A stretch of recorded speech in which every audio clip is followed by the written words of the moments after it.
The way I always describe this is that when we think we're making a decision, what we think we're trying to do is actually wrong.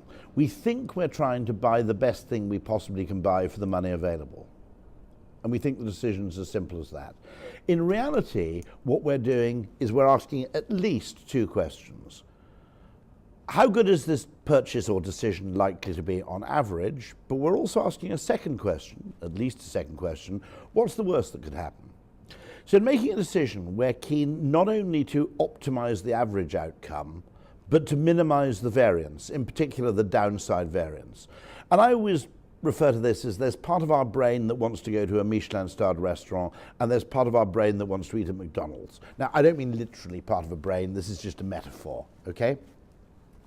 That the Michelin-starred restaurant, on average, will be much better than McDonald's. Okay, no doubt about that. You know, your chances of having the best meal of your life will be higher at a Michelin-starred restaurant than they will be at the Golden Arches. But there's one thing the Golden Arches offers you which reassures part of your brain, which is very low variance. That you won't be disappointed, you won't be ripped off, you won't order anything that tastes disgusting, and you won't end up with the shits. Okay, so our brain is doing two things when we make a decision. It's saying what's likely to happen and how likely is something much worse than that going to happen.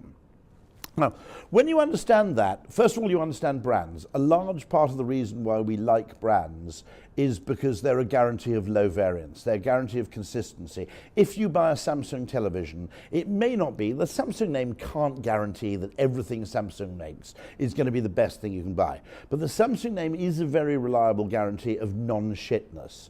Samsung, given what it's invested in its reputation, has a lot to lose from selling a bad product.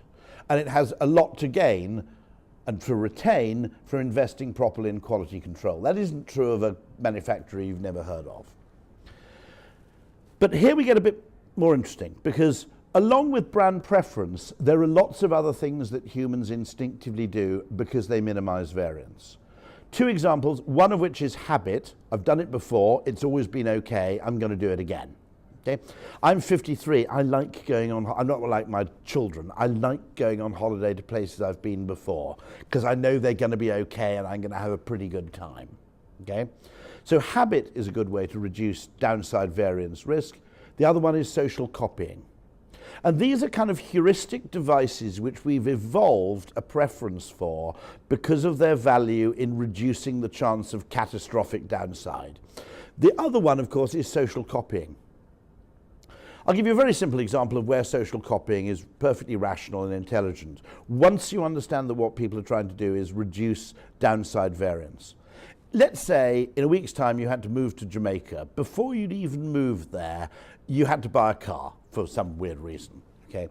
What's probably the best question you could ask? Actually, the best question you could ask, if you were only allowed to ask a single question, is what's the best-selling car in Jamaica?